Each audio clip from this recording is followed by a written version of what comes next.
Jerónimo, welcome to Archivio Aperto, and thank you for this little moment that you're recording to us for the interview. We want to ask you, so you know that the theme of this festival, like this festival's edition, is the future is memory. Can you let us know a little bit more how do you relate it as a director, and what it means to you? The future is memory. What meaning does it take in your work? I find this title of this edition very enigmatic, and I loved it because every time you talk about archives, I feel you're talking about the bridge of time between the past and the future, and the present is somehow suspended in that bridge. So I felt like the right way to put it would be the memory is the future. So I love it. It is the other way because it is even more enigmatic. So I try to think about this, and I have like two interpretations of it. It's like if future is memory, I start thinking about the future as when you grow old, and then growing old is a time for you to remember what you've done in the past. This first interpretation is a bit nostalgic, but I think nostalgia is having like a bad press. It's getting like a bad name, but there is a good nostalgia because it's not only not being able to cope with the loss of your object of desire, but it's also try to remember to keep the good things from the past. So, in terms of history, when I go to the archives, I try to. I like very much this notion by Mark Fisher about the Haunted, cancel futures. yes, and haunted pasts as well. Yes, Yeah. the haunting past. And he's talking about the cancellation of future. I mean, along with the Italian philosopher Bifo Berardi. And I have the feeling that in these images of Colombian cinema, which are the images that I'm working with, you can find lost energies that could be open in the present. So that could be like a second interpretation, like the future is memory is like actually memory is keeping the key to invent the future. So there is this big question: where should we find the future? And I think the future is not to be found in speculation, but more into the past. In order to kind of perceive what we are doing now, we need to go to the past to try to understand what is happening. And in that comprehensions of the past, we can figure out the future. So it's the same for images, I feel. And for me, the future of cinema is very important because I come from a country where the production of cinema is always in big danger. And and I feel like the key to interpret our own tradition is reinventing the narratives of the past. Okay, all right. That's beautiful. Thank you so much for giving us more insight on the future is memory. And you mentioned two things. You mentioned both future and nostalgia, and you both related it to the past. Can you maybe, and to wrap it up after this, how do you think that, because you've all worked with private film collections, if I'm not mistaken, right?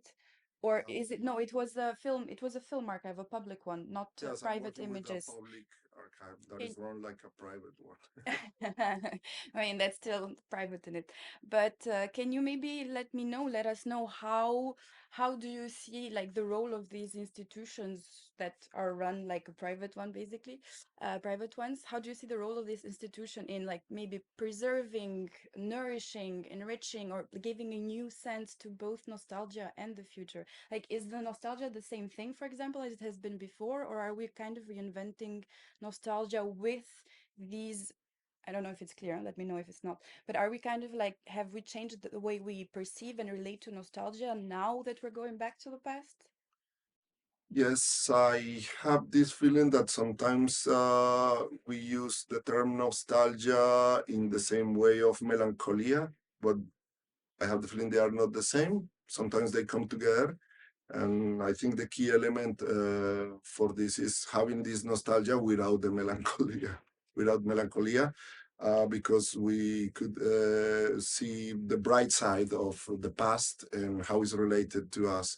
I think it's, I mean, what Patrimonio Fílmico Colombiano, which is the institution that is preserving the memory of Colombian patrimony, Colombian cinema patrimony, is of course very important, and they are making their work right. Because if you compare with some other countries of the region, having that in mind, we are in a good health somehow. Because when they were created to preserve our images, the most of them were already gone. So they stopped this happening, and from the 80s till now, we are keeping the memory of Colombian silent cinema. But for me, the problem with them is sometimes they preserve images as in a cemetery, which is what is happening sometimes with museums. Okay, So that's a very interesting to bring concept. images alive, you have to restore the link between people and these images. And the first step to do that is to grant access to the images. And I have the feeling that many filmmakers are interested in doing something similar to what I did with Mudos Testigos, but they are not allowed because they have the feeling it's too expensive.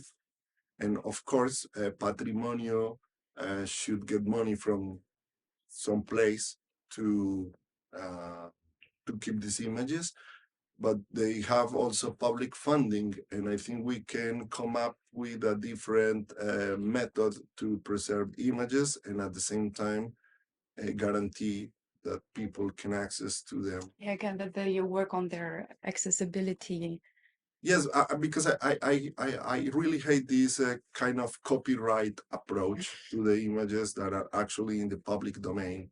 And this is what is happening to cinema. Is like my sentimental education is owed to cinema. So it's a kind of colonization of my own feelings and subjectivity. So cinema is already in me. So I should be allowed to use cinema images for making new things. And when I want to do that, I'm charged with a lot of money. And I'm not talking only about Colombian cinema, I'm talking about world cinema. So this is maybe a communist idea, but I think we all should be allowed to work with the images because actually, when you work with archives, context is the content, is not the other way. So when you are taking images and placing them in other space, in another timeline, in a dialogue with new images, they are changing their meaning. It's not the same work, and they made a lot of profit with these images in the past. But we have this copyright approach when we want to keep making money, uh, restricting the access to images. So, and I mean, it's really fucked up because, for example, for an American, it's easy to pay the fee for using images, but for me, it's strictly a prohibition. I cannot allow myself to pay those fees. Yeah, I think there's this problem in like what is called like a third world country, which I totally hate as a label, but it's out there right now. And like I feel like there's also like this problem of like having to pay for it because it's so expensive, but also like the maintenance part, they're not as well maintained, or like the techniques that are used behind it, it's not always the best treatment that they're getting. So at the same time, they're getting ruined, but they're also not accessible. So it's like we have to act fast, but what do we do? How do you save that out of it? So I really do share the same worry, and I find it very interesting that you mentioned this quote unquote communist approach to like having things, making these images accessible, Yes. because I mean they were When made for the people they belong. you're working with archives, most of the time you're working with ghost, and the biggest ghost is communism.